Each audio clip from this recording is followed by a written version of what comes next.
اطلاع علی الغیب، جب اللہ چاہے اپنے پیغمبر کو اطلاع کرے، جبریل کے ذریعے کرے یا دل میں القاء کرے یا خواب کے ذریعے کرے، اس کی مرضی۔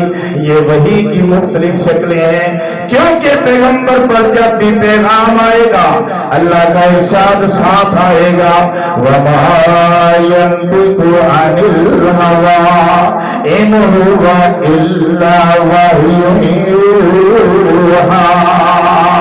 اللہ تعالیٰ نے قانون بنا دیا کہ میرا پیغمبر جب بھی بولتا ہے، لب کھولتا ہے، موتی بولتا ہے، جب بھی بولتا ہے تو وحی کے ذریعے بولتا ہے، اپنی خواہش سے کبھی نہیں بولتا۔ سمجھ آ گئی کہ پیغمبر جب بھی بولتا ہے اللہ کی وحی ہوتی ہے تب بولتا ہے، اور حقیقی عالم الغیب اللہ کی ذات ہے، وہ اپنے پیغمبر کو جب چاہتا ہے امور غیبیہ پر اطلاع کرتا ہے، اور اسے کسی سے پوچھنے کی ضرورت نہیں ہوتی۔ وہ عالی نال ساری طاقتوں کا مالک، حی القیوم ہے، فعال لما یرید ہے، وہ اپنے ارادے کا خود مالک ہے، علم کا منبع ہے، اس کا علم ذاتی ہے، پیغمبر کا علم عطائی ہے۔ اللہ کا علم ذاتی، پیغمبر کا عطائی ہے۔ پیغمبر علیہ السلام کو جتنے بھی پیغمبر ہیں سب کو اللہ نے علم عطا فرمایا، جتنا چاہا جب چاہا عطا فرمایا، اور سارے پیغمبروں سے بڑھ کر اس نے اپنے محبوب ہمارے نبی امام الانبیاء کو عطا فرمایا۔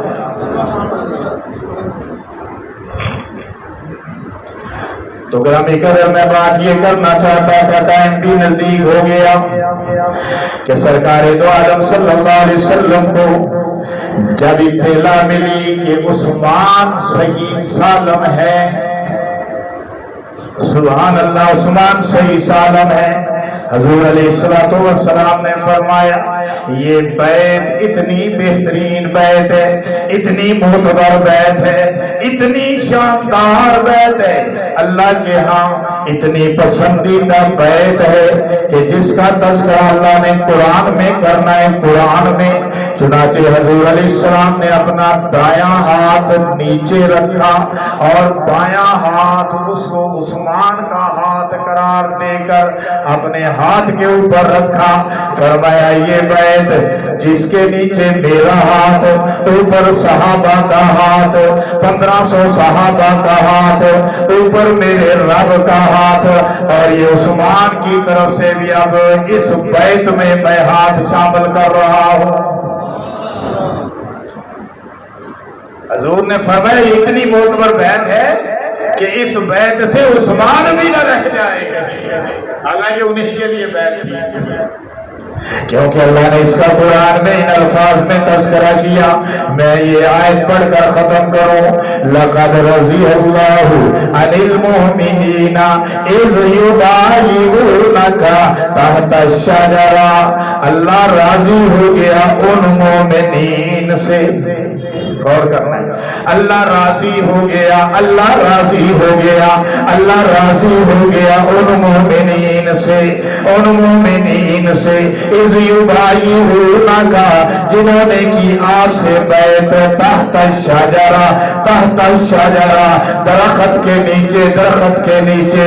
یہ 1500 صحابہ کرام تھے، ابو بکر ہے کہ نہیں دیکھو، عمر ہے کہ نہیں دیکھو، علی ہے کہ نہیں دیکھو، ابو ہریرہ ہے کہ نہیں دیکھو، ذرا عثمان کو بھی دیکھ لو نا، جس کی بیعت، جس کے ہاتھ کے ساتھ حضور، جس کی اپنے ہاتھ کے ساتھ حضور بیعت کروا رہے ہیں، وہ بھی موجود ہے۔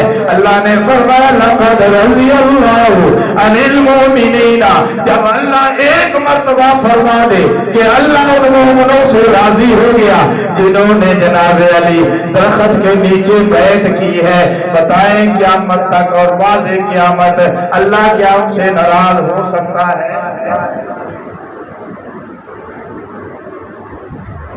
وہ ہمارے علماء کہتے ہیں کہ دیکھو آپ نے ڈاکٹری سیکھنی ہے، علاج کروانا ہے، ڈاکٹر کے پاس جانا پڑے گا، طبیب کے لیے حکیم کے پاس جانا پڑے گا۔ آپ نے اگر نل کے ٹوٹیاں صحیح کرانی ہے، انجینئر کے پاس جانا ہے آپ کو۔ اگر آپ نے علم دین حاصل کرنا ہے یا سیکھنا ہے یا صحیح عقائد سیکھنے ہیں، آپ کو علماء کے پاس آنا پڑے گا۔ پھر آپ انجینئروں کے پاس کیوں جاتے ہیں؟ بس اتنی میری بات سمجھ۔ لہذا ہر ایرے گہرے کے در پہ جانے کی ضرورت نہیں ہے۔ اگر آپ کے ذہن میں کوئی مسئلہ ہے، کہیں سے سامنے آئے، کہیں سے آپ نے یوٹیوب سے، ٹک ٹاک سے کہیں سے سن لیا، اپنے علماء سے آ کر کلیئر کیا کر۔ اللہ پاک عمل کی توفیق عطا فرمائے۔